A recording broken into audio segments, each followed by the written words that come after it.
Hello guys, I am Himanshi. This is the 9th class math in the chapter 6 lines and angles. This is the introduction of this chapter. यदि हमें channel पे नहीं तो channel को subscribe कीजिए। इससे पहले जो भी चैप्टर मैंने कराए हैं सबकी प्लेलिस्ट आपको मिल जाएगी चैप्टर वाइज। इकोनॉमिक्स पूरी कंप्लीट है और उसकी रिवीजन में डाल देता हूँ, वो भी जाकर आप देख सकते हो। तो स्टार्ट करते हैं इसमें लाइन्स एंड एंगल। सबसे पहले हम देखते हैं कि लाइन्स क्या होती है। लाइन्स का मतलब क्या होता है कि कोई भी, यहाँ पे हमने एक सीधी रेखा खींची ऐसे, ये होती लाइंस जिसका हमारे स्टार्टिंग पॉइंट भी होता है और एंडिंग। सपोज करो ये मैंने ए माना और ये हमारा बी, तो ये क्या होगा, हमारी लाइंस हो गई। इंटरसेक्टिंग लाइंस क्या होते हैं? इंटरसेक्टिंग लाइंस होती है कि जो टू लाइंस, एक लाइन मैंने ऐसे बनाया और एक लाइन मैंने ऐसे बनाई, तो ये हमारी ए हो गई और ये हमारी लाइन बी हो गई। ये दो एक दूसरे को किस पे काटेगी? ये काटेगी हमारी इस पे ओ बिंदु को। तो इंटरसेक्टिंग लाइन होती है जो एक दूसरे को ओ बिंदु पर काटती है। एंगल्स क्या होती है? एंगल्स होते हैं कि जब टू लाइंस एक ही पॉइंट से निकलती है, डाइवर्सिंग होती है।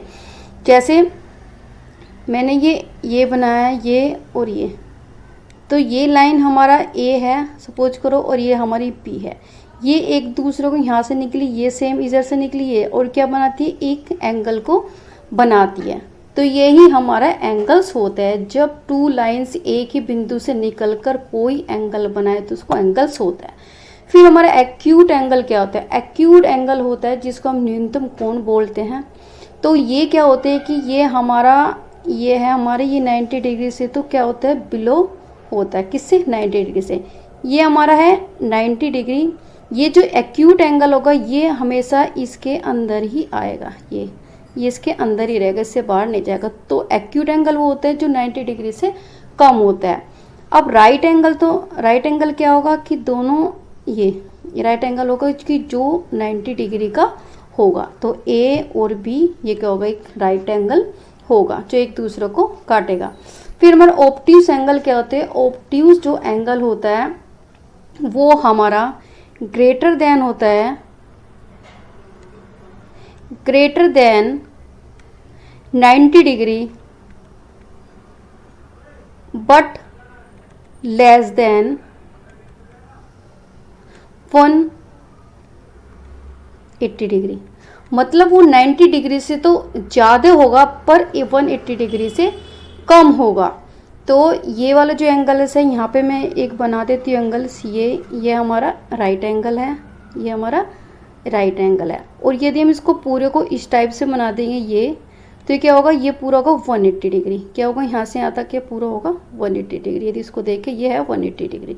तो जो ऑब्ट्यूज एंगल होगा ये इस 90 डिग्री से इस साइड जाएगा, यहाँ पे। ये यहाँ पे भी हो सकता है, ये यहाँ पे भी हो सकता है और ये यहाँ पे भी हो सकता है। बट क्या होगा कि 180 डिग्री से हमेशा ही कम होगा, तो 90 डिग्री से ज़्यादा होगा। अब देखते हैं हम straight line angle. Straight line जो एंगल्स होता है वो क्या होता है, वो इस तरह से, बिल्कुल इस तरह से ये सीधा होगा ये लाइन, और ये कहाँ पे बनेगा, यहाँ पे बनेगा ये। तो ये क्या होगा हमारा 180 डिग्री। इसका मतलब इसे कहते हैं कि टू राइट, यदि हम टू राइट एंगल का सम करें, टू राइट एंगल को मिलकर यदि हम 90 प्लस 90 डिग्री कर दें तो कितना बन जाएगा, 180 डिग्री बन जाएगा। तो टू राइट एंगल मिलकर क्या बनाते हैं, 180 डिग्री बनाते हैं। तो देखते हैं इससे नेक्स्ट टॉपिक।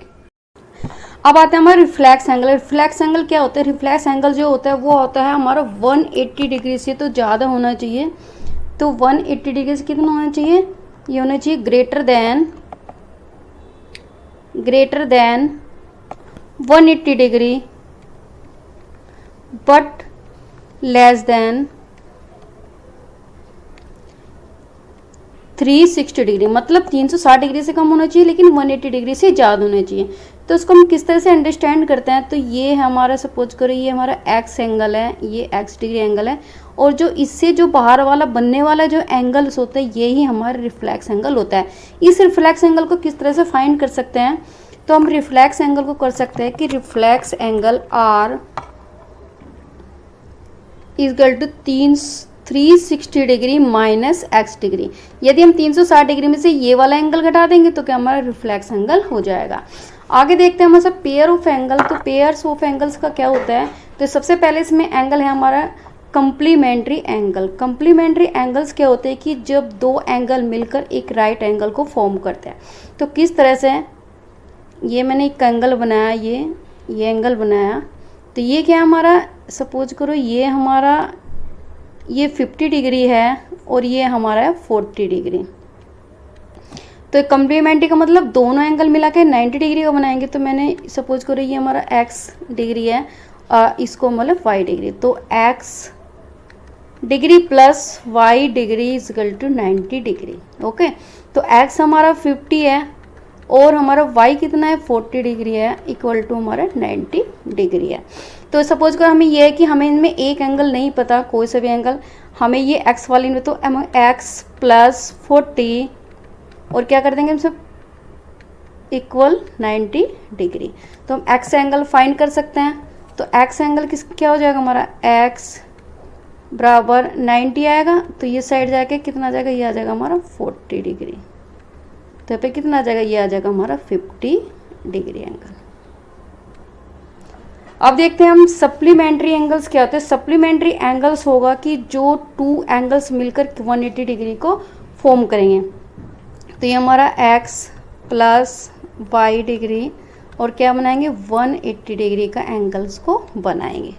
तो यहाँ पे मैं बना देती हूँ एक, ये है हमारा ये एंगल, तो ये इसको पूरा का पूरा बनाएंगे यहाँ तक, तो यहाँ तक 180 डिग्री आएगा।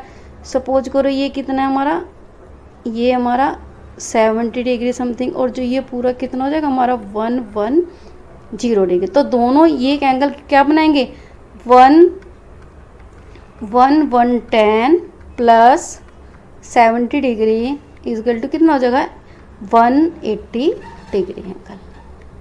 ओके, अब हमारे नेक्स्ट टॉपिक है एडजेंस्ट एंगल। एडजेंस्ट एंगल क्या होते हैं, जिसको हम क्या बोलते हैं, पड़ोसी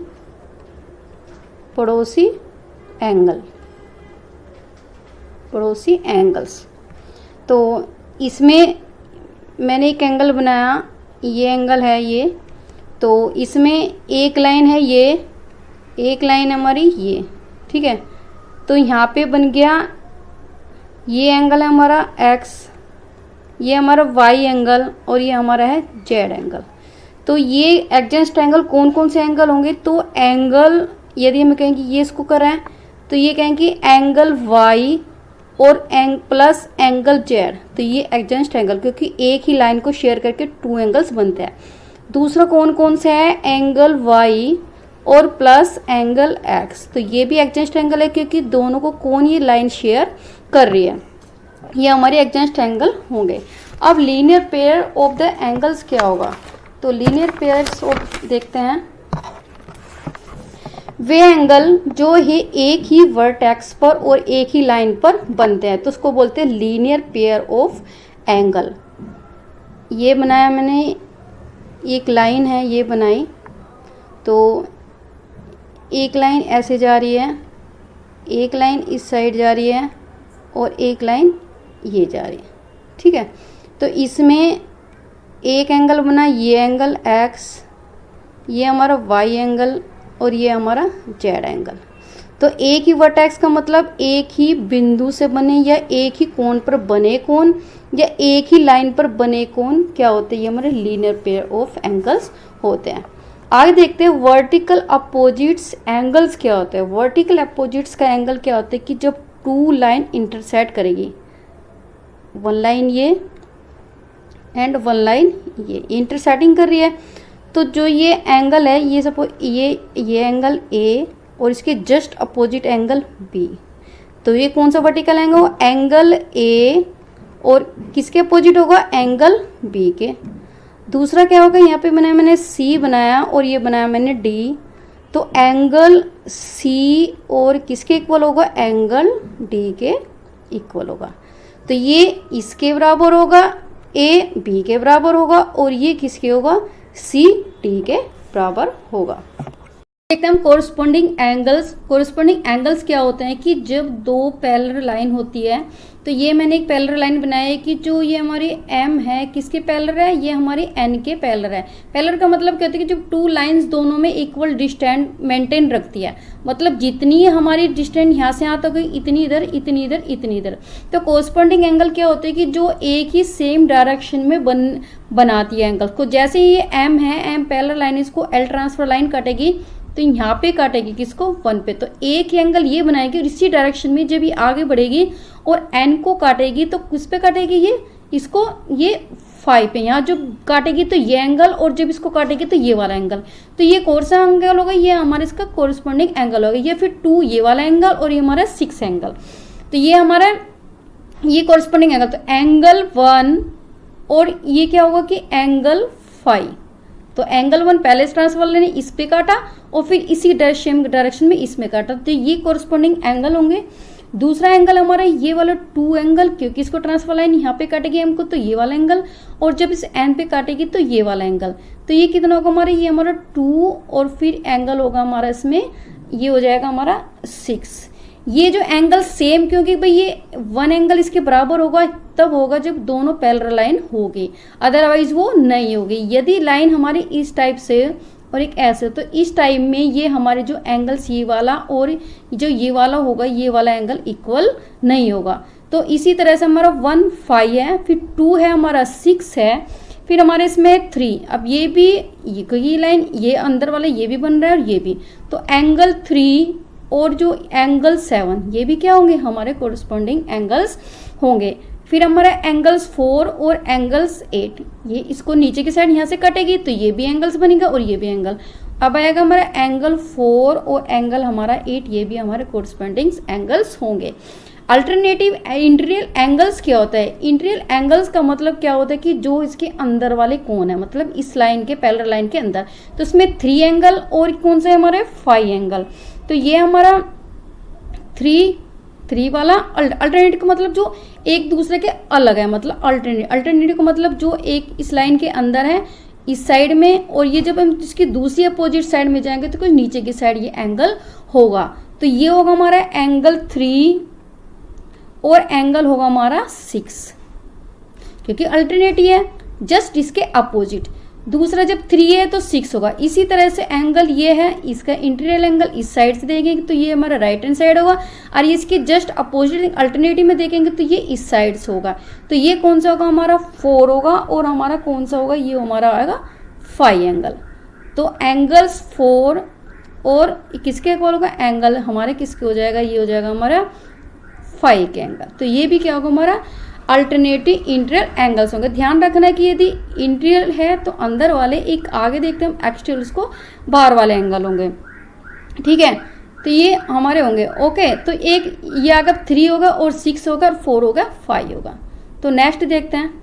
अब जैसे हमने किया था अल्टरनेटिव इंटीरियर एंगल, अब देखते हैं अल्टरनेटिव तो एक्सटीरियर एंगल। एक्सटीरियर एंगल को कि 2 पैरेलल लाइन है हमारा MN, इसको ट्रांसफर लाइन काट रही है L से। अब इसमें जो इन लाइन के अंदर वाले कोण, जो से बाहर वाले कोण, और अल्टरनेटिव, इसका मतलब क्या होगा कि जो ये हम कहते हैं कि एंगल ये यदि इसको ट्रांसफर काटेगी तो एक ही लाइन जो इसके लेफ्ट में बनेगा इस साइड में, और जो ये इस साइड में किसके, ये बाहर, इसके बाहर, तो क्या 8 इसके हमारे राइट हैंड साइड में बनेगा। इसी तरह से M के राइट हैंड साइड में 2 एंगल बनेगा और N के बनेगा इसमें लेफ्ट हैंड साइड में। तो अल्टरनेटिव एक्सटीरियर एंगल हो जाएगा हमारा एंगल 1 और किसके इक्वल होगा, एंगल 8 के, ये इसके इक्वल होगा। फिर 2 और 7 के होगा, तो एंगल 2 और एंगल 7, ये इस पोजीशन में दोनों बराबर होंगे यदि हमारी जो लाइन है दोनों पैरेलल है। यदि पैरेलल लाइन नहीं है तो वो हमारे एंगल्स भी इक्वल नहीं होंगे। कोइंटीरियर एंगल्स क्या होते हैं, कोइंटीरियर एंगल्स क्या होते हैं कि जब ये जो 2 पैरेलल लाइन काट रही है MN, तो ये जो हमारा 3 और ये इंटीरियर एंगल का सम 180 डिग्री के बराबर होगा, तो वो हमारा कोइंटीरियर एंगल्स होगा। मतलब एंगल 3 प्लस कर देंगे एंगल 5 और किसके इक्वल होगा, ये 180 डिग्री के यदि इक्वल है तो हमारा को इंटीरियर एंगल्स हो जाएगा। या फिर हमारा एंगल 4 और किसके इक्वल एंगल और जो 6, ये किसके इक्वल होगा, 180 डिग्री के इक्वल होगा, तो ये हमारा को इंटीरियर्स एंगल होगा। तो इसका इंट्रोडक्शन कंप्लीट होगा हमारा इसी वीडियो में। तो मिलते हैं आपको एक्सरसाइज के साथ 6.1। तब तक के लिए अपना ध्यान रखिए। Thank you for watching and take care.